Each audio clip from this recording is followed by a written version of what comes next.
ongoing thing.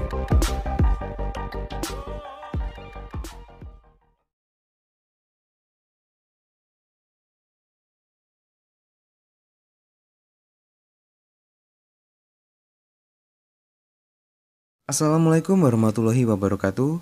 Jumpa lagi di channel Sahabat Medis. Di video kali ini kita akan membahas mengenai latihan soal dan pembahasan SKB CPNS di bidang kesehatan yang kita susun berdasarkan FR dari teman-teman yang sudah ujian di hari sebelumnya. Tapi sebelumnya, buat teman-teman yang baru gabung di channel Sahabat Medis, jangan lupa untuk dukung channel ini dengan cara klik tombol like, subscribe, dan nyalakan lonceng notifikasi agar teman-teman tidak ketinggalan update video terbaru dari channel ini. Dan di sini kita juga mau merekomendasikan buat teman-teman yang belum ujian untuk mencoba paket tryout yang disediakan di Ayo CPNS dan CPNS Mastery. Karena berdasarkan pemaparan dari teman-teman yang sudah ujian, paket tryout yang disediakan di kedua platform tersebut sangat membantu persiapan SKB mereka. Untuk keterangan lebih lanjut dan cara gabungnya, teman-teman bisa klik linknya di kolom deskripsi video ini. Dan jangan lupa masukkan kode promonya untuk mendapatkan potongan harga. Dan langsung saja kita masuk ke pembahasannya.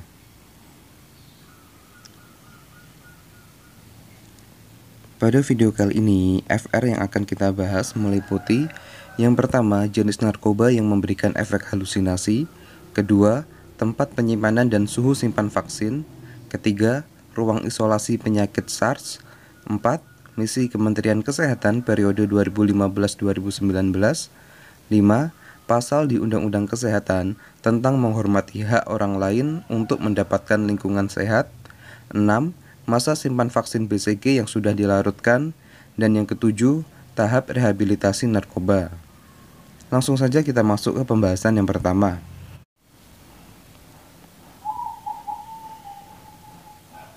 Berikut ini yang merupakan jenis narkoba yang bisa memberikan efek halusinasi adalah A. Heroin, B. Kokain, C. LSD, D. Nikotin, atau E. Amfetamin.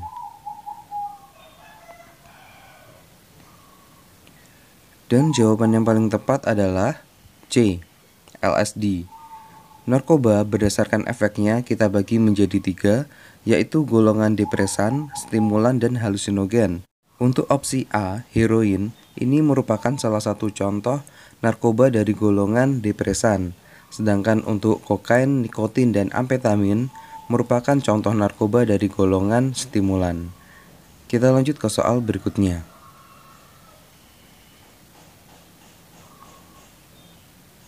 Berikut ini adalah jenis vaksin yang disimpan pada suhu min 15 sampai dengan min 25 derajat Celcius adalah A. Hepatitis, B. BCG, C. DPT, D. Polio, atau E. Campak.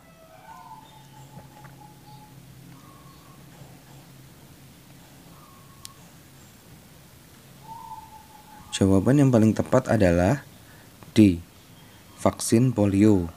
Vaksin refrigerator adalah tempat menyimpan vaksin BCG, TD, DT, hepatitis B, campak IPV, dan DPT HB-HIB pada suhu yang ditentukan 2 sampai dengan 8 derajat Celcius. Dapat juga difungsikan untuk membuat kotak dingin cair atau cool pack.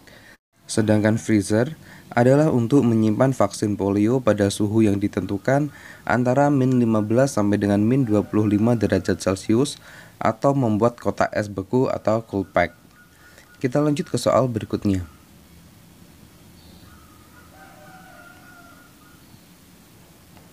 Sistem isolasi ruangan pada pasien SARS adalah A. Isolasi sistem tertutup, B. Isolasi sistem terbuka, C. Isolasi sistem tekanan positif, D. Isolasi sistem tekanan negatif, atau E. Isolasi dengan full pencahayaan.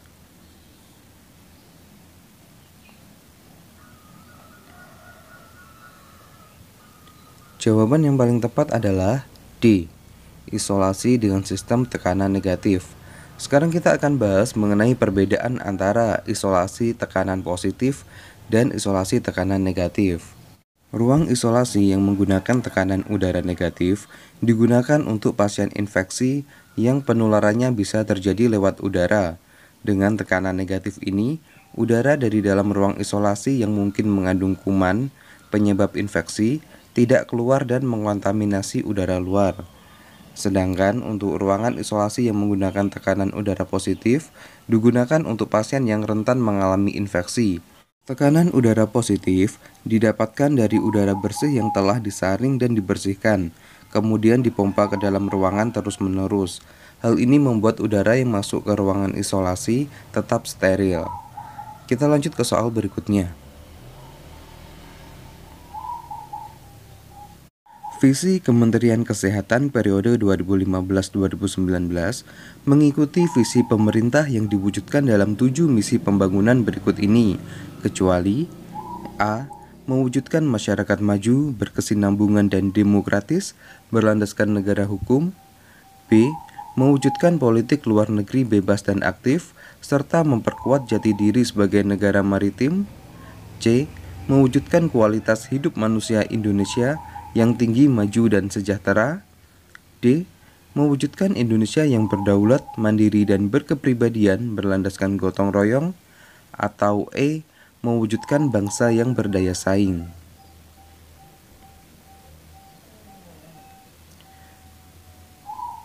Jawaban yang paling tepat adalah opsi D.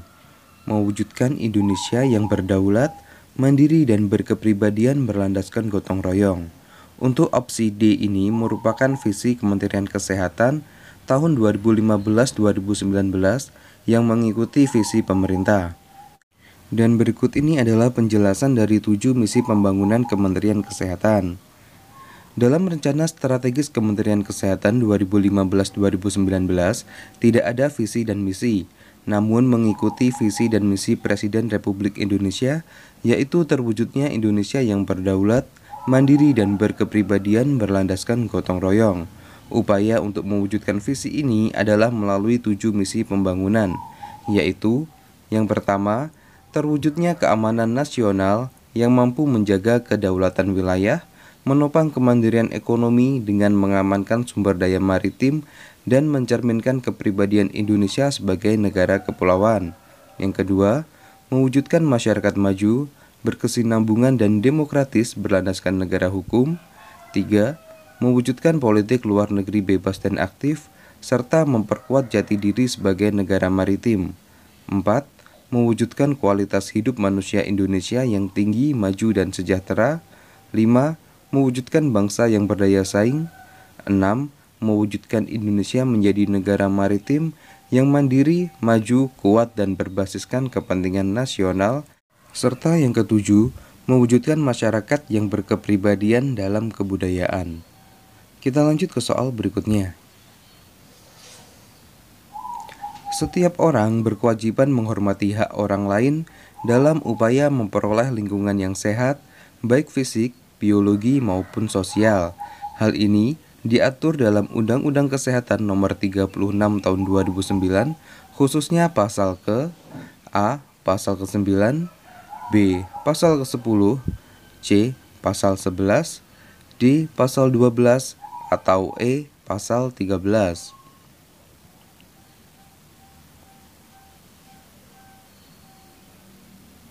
Jawaban yang paling tepat adalah B. Pasal ke-10. Berikut ini adalah isi dari pasal 10 Undang-Undang Kesehatan. Setiap orang berkewajiban menghormati hak orang lain dalam upaya memperoleh lingkungan yang sehat, baik fisik, biologi, maupun sosial. Lanjut ke soal berikutnya.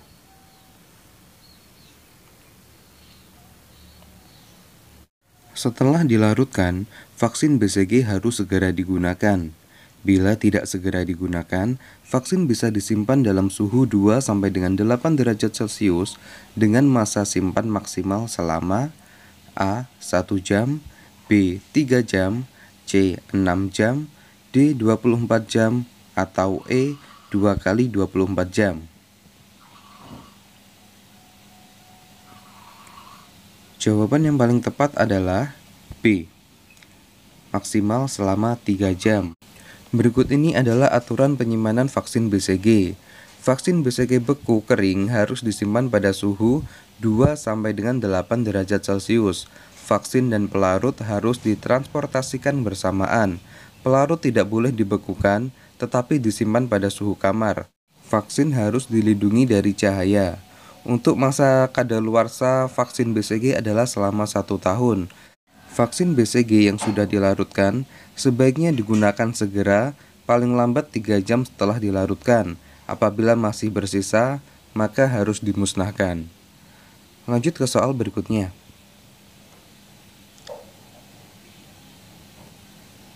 Ketika mantan pecandu narkoba kembali ke masyarakat, tetapi masih perlu dilakukan pengawasan agar tidak kembali memakai narkoba lagi, termasuk ke dalam tahap rehabilitasi.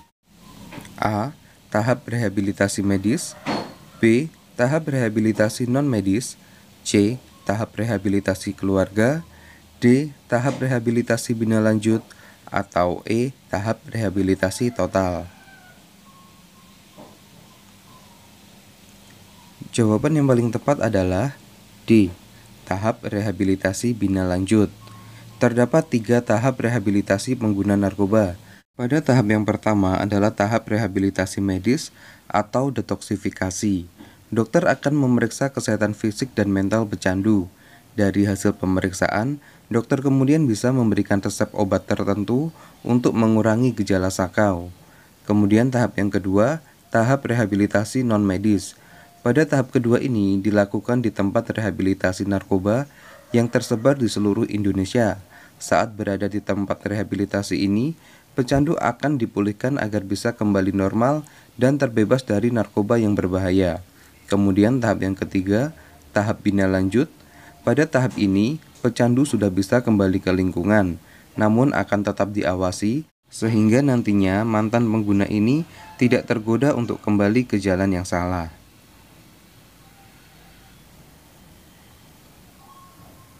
Oke, sementara cukup sekian untuk video kali ini. Semoga video ini bisa bermanfaat dan semua teman-teman di channel ini bisa mendapatkan nilai terbaik dan lolos menjadi ASN tahun ini. Wassalamualaikum warahmatullahi wabarakatuh. Sampai jumpa di video berikutnya.